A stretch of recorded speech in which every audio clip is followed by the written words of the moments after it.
네, 안녕하십니까. 글로벌 모니터 김수원 대표입니다. 자, 오늘은 두산중공업의 유상증자에 대해서 좀 말씀드리겠습니다. 제가 엊그저께 그 3프로TV 컴퍼니 백브리핑 시간에 출연해서 그 두산중공업의 유상증자에 대해서 다소 좀 장황하게 말씀을 드렸는데요. 오늘은 좀 간단하게 축약해서 핵심만 좀 추려서 말씀드리도록 그렇게 하겠습니다. 무슨 자료를 한번 보시겠습니다. 차트를 보시면 이게 두산중공업의 최근 주가 흐름입니다. 코스피 자체가 최근에 뭐 좋지 않았기도 하거니와 두산중공업의 주가가 전반적으로 좋지 않은 상황에서 어제 오늘 주가가 이렇게 뚝 떨어졌습니다. 어제 같은 경우는 14% 가까이 하락하면서 2만 원 아래로 추락을 했고요. 오늘도 주가가 역시 추가로 이렇게 추락을 했습니다. 오늘 같은 경우는 뭐 시장 전반의 분위기가 뭐 상당히 좋지 않고 또 코로나19 신종 바이러스 오미크론의 영향으로 전반적으로 그 시장 전체의 뭐 분위기가 흐렸다 이렇게 볼 수 있는데 어제 같은 경우는 그 두산중공업의 14% 하락은 유상증자의 그 영향으로 볼 수밖에 없고요. 오늘 두산중공업의 추가 하락 역시 유상증자의 그 후폭풍의 영향을 또 받았다 이렇게 뭐 볼 수가 있겠습니다. 두산중공업 같은 경우는 장기적인 추세로 보면 뭐 2016년부터 2019년, 2020년까지 장기적으로 이렇게 꾸준하게 하향하는 움직임을 좀 보여왔고요. 2020년 들어서 2020년 한 중반부터 상승 흐름을 타서 흐름이 나쁘지 않았는데 최근에 주가가 이렇게 꺾이는 모습을 보이고 있습니다. 3분기, 올해 3분기 그 IR 자료를 보면요. 이렇게 올해 연간 수주 그 목표가 8조 6천 정도 됐는데 3분기 누적으로 한 5조를 달성을 했고 연말까지는 8조 6천억의 수주 목표는 달성할 수 있을 것이다. 이런 전망이 나와서 두산중공업의 향후의 중장기적인 그 전망이 그렇게 나쁘진 않았습니다. 그런데 이번에 지난주에 그 1조 5천억 원의 그 유상증자를 발표를 하면서 나쁘지 않았던 분위기에 지금 찬물을 끼얹는 그런 형국이 되어버렸습니다. 유상증자 내용을 한번 보시면요. 두산중공업은 이미 20년 말에 1조 2천억 원의 유상증자를 했습니다. 그때 유상증자 목표 자체가 채무상환이었거든요. 주주배정으로 했었고요. 올해 3월에 이제 한 5천억 정도 유증을 했는데 이것은 주두산이 두산중공업에게 그 퓨얼셀 지분을 현물로 출자를 해주는 유상증자였습니다.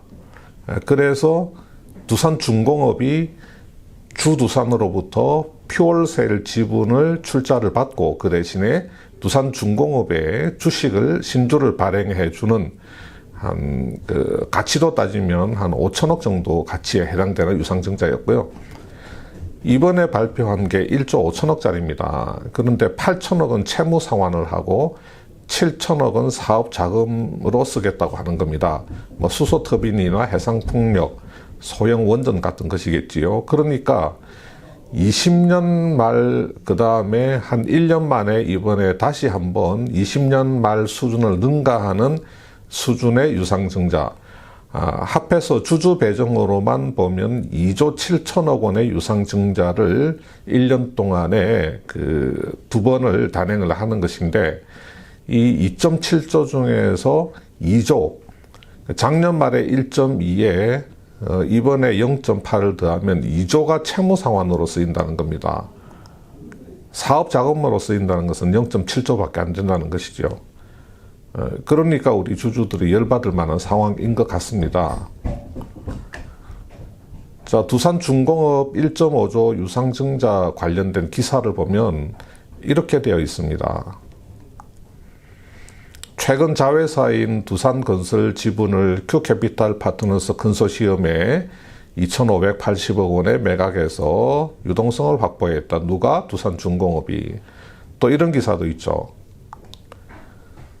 자, 두산중공업 1.5조 유상증자 채무 갚고 친환경에너지 가속. 자, 여기 보면 9월 말 기준 두산중공업의 차입금 잔액은 9,470억. 앞에서 2,500억 원에 매각하기로 한 두산건설 매각 대금이 입금이 되고 이번 유상증자가 순조롭게 진행될 경우에 두산중공업 차입금은 내년 초, 늦어도 내년 초에는 모두 갚을 것으로 전망된다. 이렇게 되어 있습니다.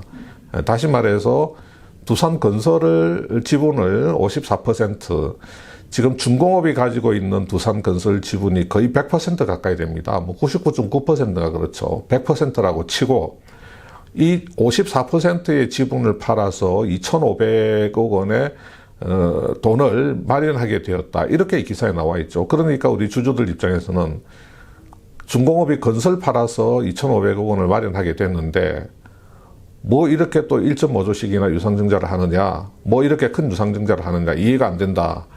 이런 반응들이 많았습니다. 그러면 과연 중공업이 건설을 팔아서 2,500억 원의 그 현금을 확보한 것일까? 그렇지는 않습니다.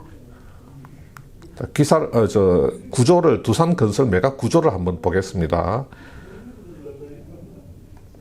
자, 이렇게 Q캐피탈 컨소시엄하고 두산그룹의 계열사인 DBC가 1,300억, 1,200억 이렇게 출자를 해서 위브홀딩스라고 하는 페이퍼 컴퍼니에 이렇게 출자를 합니다. 그러면 2,500억 원의 돈을 갖게 된 위브홀딩스가 제니스홀딩스라는 또 하나의 그 페이퍼 컴퍼니에 이 2,500억 원을 보내줍니다. 이 제니스홀딩스에 두산중공업이 출자를 하는데 현금으로 출자를 하는 게 아니고 두산중공업이 가지고 있던 두산건설 주식의 일부를 여기에다가 출자를 합니다. 그러면 제니스홀딩스는 위브로부터 2,500억 원을 받고 중공업으로부터 건설 주식 일부를 받게 됩니다. 위브로부터 받은 2,500억 원을 이제 건설에다가 제3자 유증으로 이렇게 출자를 해주는 거죠. 이런 구조입니다. 두산건설 매각 구조가. 그러면 법적으로 두산건설 인수자는 이렇게 제니스홀딩스가 됩니다.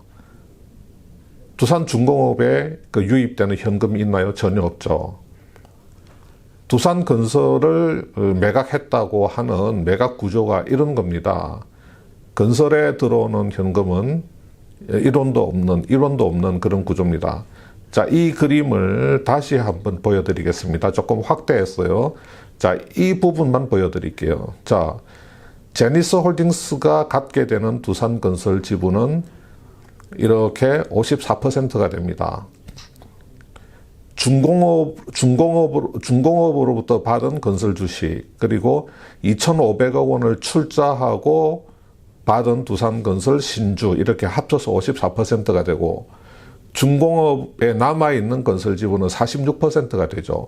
54%, 46%, 이렇게 해서 건설을 지배를 하게 됩니다.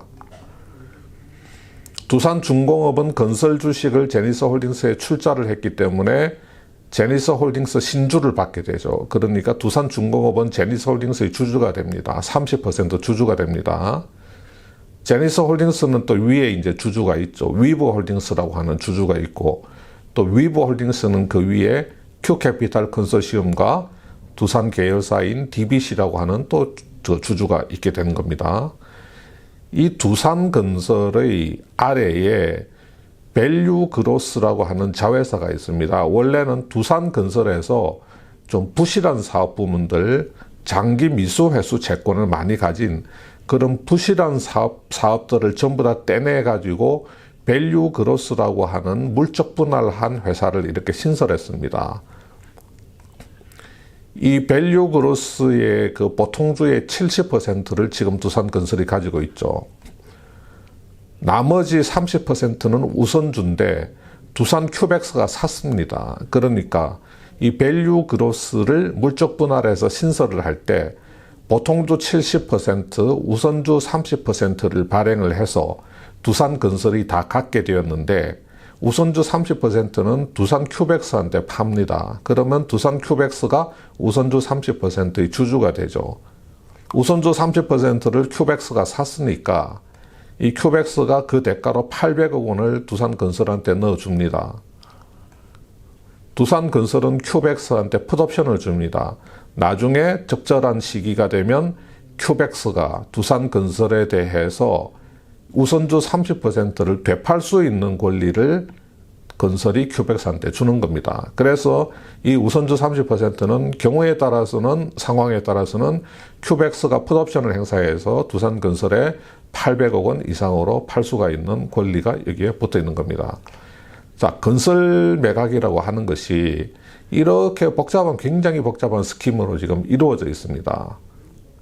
중공업은 나중에 두산건설이 밸류가 높아져서 잘 팔리게 된다면 본인들이 가지고 있는 이 46%와 제니스홀딩스 54% 합해서 100% 지분을 어딘가 제3자의 높은 가격으로 팔게 된다면 중공업은 46%에 대한 매각대금을 받게 될 것이고, 나머지 매각대금은 제니스홀딩스가 갖게 될 텐데 제니스홀딩스가 갖게 되는 매각대금의 또 30%를 받을 수 있는 이런 권리가 있겠죠. 미래를 장담할 수는 없는데 일이 잘 풀린다면 그렇게 될 가능성이 있지만 현재는 받게 되는 현금은 없다는 겁니다. 그러니까 우리 주주들이 볼 때 왜 두산중공업이 저렇게 유상증자를 크게 하나? 자, 이렇게 현 단계에서 두산중공업이 받게 되는 그 현금은 없다는 거죠. 그러니까 두산그룹의 그룹 오너 일가 경영진들은 재무구조 약정을 빨리 졸업하고 싶겠죠. 그러니까 그에게 유상증자를 해서 채권단에 남아있는 그 차입금 잔액을 유상증자 대금을 이용해서 대거 상환해버리겠다. 이런 생각인 것 같습니다. 그러니까 1.5조 유상증자 중에서 절반 이상을 차입금 상환에 쓰겠다는 겁니다. 나머지 7천억만 사업자금으로 투입을 하겠다는 거죠. 지금 더 깝깝하게 된 또 분들이 있죠. 과거에 두산인프라코어의 주주였던 분들입니다. 제가 한번 설명을 드려보겠습니다.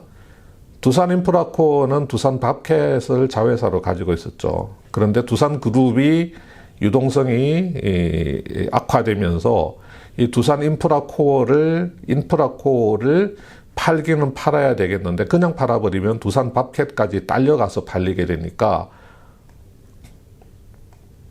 자, 이 인프라코어는 중공업이 36%, 일반 주주, 나머지는 일반 주주들 지분으로 이렇게 구성되어 있었죠. 그렇게 되니까 이 두산 인프라코어를 분할을 합니다. 어떤 식으로 분할하냐면, 두산 인프라코어의 사업을 또 이제 사업 부문, 두산 인프라코어 사업회사와 그 다음에 두산 인프라코어 투자회사, 자회사의 지분을 보유한 투자회사, 사업회사와 투자회사로 이렇게 분할을 합니다. 이 투자회사 밑에 밥캡 지분을 이렇게 갖다 놓죠. 이렇게 회사를 두 개를 쪼개놓고 사업회사는 현대중공업 그룹에다가 이렇게 매각을 해버립니다. 그래서 회사 이름을 현대두산인프라코어로 바꾸게 되죠. 사업회사 인프라코어는 현대중공업 그룹에 매각을 해버리고 사명은 현대두산인프라코어로 바뀌게 되죠. 그러면 처음에 두산인프라코어 지분을 가지고 있던 주주들은 두 회사의 주주가 되는 겁니다. 자, 두산인프라 사업회사의 그 지분과 투자회사 지분으로 이렇게 나눠서 보유하게 되죠. 회사가 쪼개져 버렸으니까요. 근데 두산인프라 사업회사는 현대중공업에 팔려서 현대두산인프라가 되고, 지금 그 투자회사 지분은 이렇게 두산중공업에 이렇게 합병이 되어 버렸습니다. 그러니까 두산인프라코어, 애초에 두산인프라코어의 주주들은 이제 두 회사의 주주가 되는데, 현대두산인프라의 주주가 되고 이렇게 두산중공업의 주주가 되는 이 두 회사의 주주가 되었는데, 현대중공업 그룹에 매각된 현대두산인프라, 이 회사도 감자를 하고 감자 이후에 7,300억 유증에 들어간다고 했죠. 지금 12월 8일 날 청약 들어갑니다. 그 다음에 이 나머지 두산중공업 지분을 가지고 있었는데, 이 두산중공업도 지금 1.5조 유상증자를 하겠다고 하는 겁니다. 그러니까 옛날에 두산인프라코어 지분을 가지고 있던 분들은 두 회사의 지분으로 나누어져서 두 회사의 주주가 되었는데 한 회사도 지금 감자에다가 대규모 유증을 하겠다 그러고 또 나머지 한 회사도 지금 대규모 유증을 하겠다고 하는 이쪽 유증과 이쪽 유증을 다 받아야 되는 그런 상황에 처해 있는 것입니다. 자, 앞에서 두산중공업의 주가를 저희들이 봤는데요. 현대두산인프라코 주가도 좋지 않습니다. 이렇게 회사 그 감자가 이렇게 있었고요. 여기에 유정이 있었는데 그 유정 이후에도 주가가 이제 계속 흘러내려서 지금 감자 직전의 주가 수준만큼 지금 회사 주가가 내려와 있습니다. 7,000원대 초반까지 이제 내려와 있는 상황이죠. 예. 그러니까 지금 그 두산중공업 같은 경우는 그 이 유상증자의 후폭풍이 뭐 언제까지 갈지는 모르겠지만 아주 그 상황이 좋지 않은 오미크론이라고 하는 신종 바이러스가 출현해서 글로벌 경기에 대한 우려가 확대되는 시점에 무지막지한 대규모 유증이 들어가서 주가에 대한 타격이 훨씬 더 크고 그 후폭풍이 다른 유증 때보다도 조금 더 길어질 가능성이 있는 것입니다. 그래서 우리 주주들은 더 이제 좀 화가 나시는 거고 이 주주가치 훼손이 다른 때보다도 더 강하게 진행이 되기 때문에 허탈하고 뭐 분노가 이제 일고 있는 것 같습니다. 자, 두산중공업의 유상증자 그리고 건설 매각 구조에 대해서 제가 간단하게 말씀을 드렸습니다. 감사합니다.